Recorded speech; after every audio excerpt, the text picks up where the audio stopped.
यदा यदा हि धर्मस्य ग्लानिर्भवति भारत अभ्युत्थानम् अधर्मस्य तदात्मानं सृजाम्यहम्।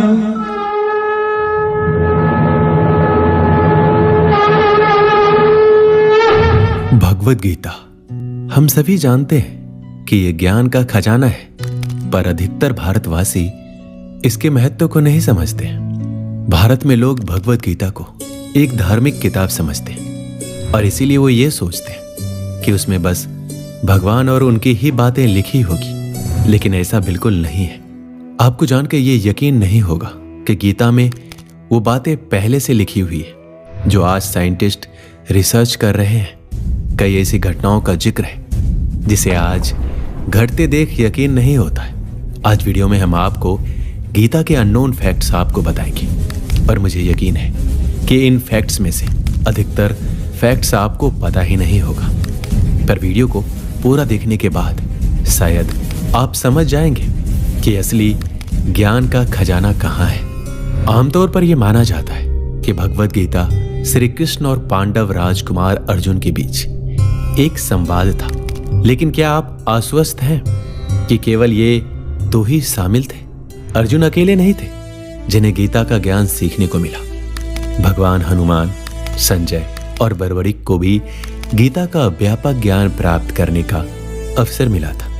भगवान हनुमान अर्जुन के रथ के ध्वज पर थे, इसलिए उन्होंने महाभारत का पूरा युद्ध देखा।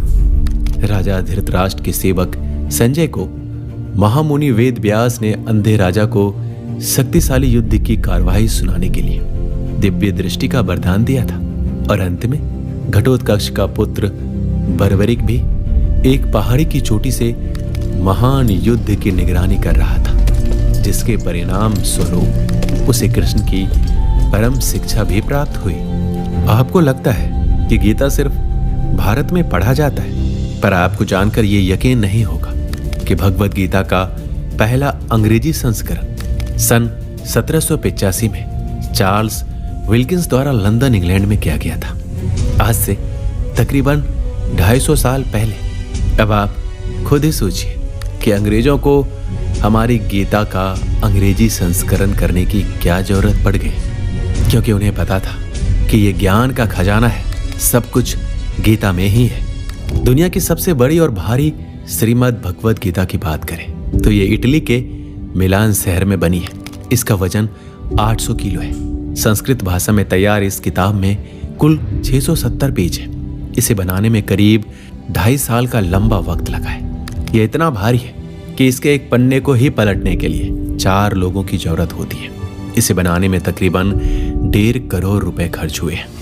गीता में कुल 700 श्लोक है, जिसमें श्री कृष्ण ने 574, अर्जुन ने 85, संजय ने 40 और धृतराष्ट्र ने 1 श्लोक कहा है। वैसे तो गीता को साइकोलॉजी के लिए बहुत ही अच्छी बुक माना जाता है, लेकिन लोगों को ये नहीं पता है कि इसमें आपको बायोलॉजी, फिजिक्स, मैथ और एस्ट्रोलॉजी जैसी कई टॉपिक के बारे में कई ऐसी बातें हैं जिनके बेस पर बड़ी बड़ी खोज यानी कि डिस्कवरी हुई है। फर्स्ट लॉ ऑफ थर्मोडायनामिक्स कहता है कि एनर्जी को ना तो बनाया जा सकता है ना ही खत्म किया जा सकता है, उसे बस हम एक फॉर्म से दूसरे फॉर्म में कन्वर्ट कर सकते हैं, यानी कि बदल सकते हैं, जिसे हम कंजर्वेशन ऑफ एनर्जी भी कहते हैं। उदाहरण के लिए आपने जनरेटर देखा होगा, उसमें एक मैग्नेटिक कॉपर कॉइल लगी होती है। जब जनरेटर मैकेनिकली ही घूमता है तो उसके साथ वो मैग्नेटिक कॉइल भी घूमती है और उसी से इलेक्ट्रिसिटी पैदा होती है, यानी कि वह मैकेनिकल एनर्जी को इलेक्ट्रिक एनर्जी में कन्वर्ट करता है। इस लॉ को गीता में कुछ इस तरह बताया गया है। भगवद गीता के अध्याय 2 श्लोक 23 में लिखा है कि हमारी आत्मा यानी कि सोल एनर्जी कभी भी खत्म नहीं होती, वह बस अपना शरीर बदलती है। अब अगर आप सोच रहे हो कि यहां तो आत्मा की बात हो रही है, तो इसका एनर्जी से क्या लेना देना? आत्मा भी तो एक एनर्जी ही है। मॉडर्न साइंस भी इसे एक एनर्जी ही मानता है, जो कि हमारे मरने के बाद हमारे बॉडी से रिलीज होती है। अब चाहे वो बड़े अमाउंट में हो या फिर छोटे अमाउंट में, लेकिन कोई तो ऐसी एनर्जी है जो हमारे बॉडी से रिलीज होती है। इसे आप ध्यान से समझो, क्योंकि इतने सालों पहले किसी ने यह आइडिया यानी कि इस थ्योरी का बेस दिया था, जिसे आज मॉडिफाई रूप से आप कंजर्वेशन ऑफ एनर्जी बोलते हैं।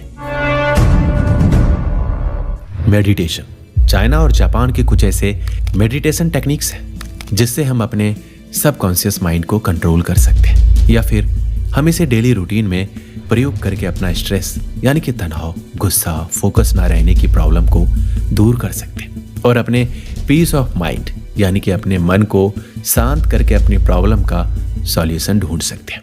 लेकिन भगवद गीता के अध्याय 6 जिसका नाम है ध्यान योग, उसमें इन टेक्निक्स की सारी डिटेल और उसके फायदे बताए गए। ऐसी टेक्निक्स जिसे चाइना और जापान अपना बताते हैं, असल में वो सभी साइंटिफिक टेक्निक को गीता के चैप्टर 6 में बहुत ही अच्छे से समझाया गया है। सिमुलेशन। एलन मस्क और स्टीफन हॉकिंग जैसे बड़े फ्यूचरिस्टिक यानी कि हमेशा दूर की सोचने वाले लोगों ने यह कहा है कि हमारी दुनिया एक मायाजाल यानी एक सिमुलेशन हो सकती है। सिमुलेशन का मतलब होता है जहां हम सोचने पर मजबूर हो जाते हैं कि कहीं हमारी ये दुनिया एक सिमुलेशन यानी कंप्यूटर प्रोग्राम तो नहीं है। भागवत गीता में भगवान श्री कृष्ण ने इस दुनिया को एक मायाजाल यानी कि मैट्रिक्स बताया। उनके कहने के मुताबिक ये हुआ कि वह इस दुनिया के प्रोग्रामर है और यह यूनिवर्स एक कंप्यूटर प्रोग्राम है और ऐसे बहुत सारे यूनिवर्स यानी कंप्यूटर प्रोग्राम मौजूद है जिसके लिए अलग अलग डेवलपर्स हैं। लोगों का ऐसा भी कहना है कि जब ब्रह्मा जी को घमंड हुआ था कि उन्होंने इस दुनिया का निर्माण किया है, तब भगवान श्री कृष्ण ने अलग अलग ब्रह्मा जी को बुलाकर उनका यह भ्रम तोड़ा था, यानी कि उन्होंने अलग अलग ब्रह्मांड के डेवलपर्स को बुलाया था। मल्टी यूनिवर्स की थ्योरी भागवत गीता में हजारों साल पहले ही बताई गई थी, जिसे आज साइंटिस्ट एक बहुत ही स्ट्रांग हाइपोथेसिस मानते हैं। जैसे हमारी दुनिया से सभी कंप्यूटर किसी नेटवर्क से जुड़े हुए होते हैं, उसी तरह अलग अलग यूनिवर्स यानी कि कंप्यूटर प्रोग्राम भी आपस में किसी नेटवर्क से जुड़े हुए हैं और उस नेटवर्क का नाम है ब्लैक होल। मल्टी यूनिवर्स और पैरेलल यूनिवर्स हाइपोथेसिस में यह माना गया है कि कोई भी चीज ब्लैक होल में चली जाती है तो वह किसी दूसरे कंप्यूटर सिमुलेशन यानी किसी दूसरे यूनिवर्स में चली जाती है। क्या आपने ये कभी सोचा था कि भागवत गीता में इतना एडवांस थ्योरी का भी वर्णन हो सकता है? और ऐसी बहुत सारी बातें हैं जो साइंस और साइकोलॉजी के फील्ड में गीता में कही गई सभी बातों को सही साबित करती है।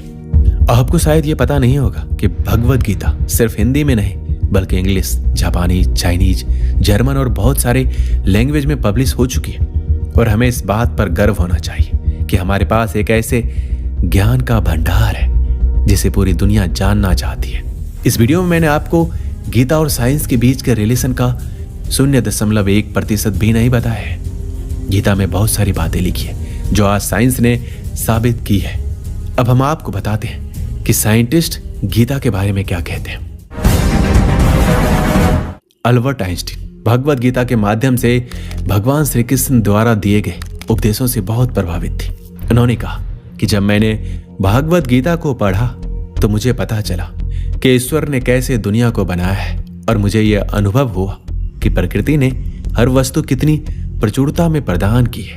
हम इसकी कल्पना नहीं कर सकते कि भगवत गीता ने मुझे कठिन परिश्रम करने के लिए कितना प्रेरित किया है। मैं आप सबसे कहना चाहता हूं कि गीता को जरूर पढ़ें और आप खुद देखेंगे उसने आपके जीवन को कितना प्रभावित किया है।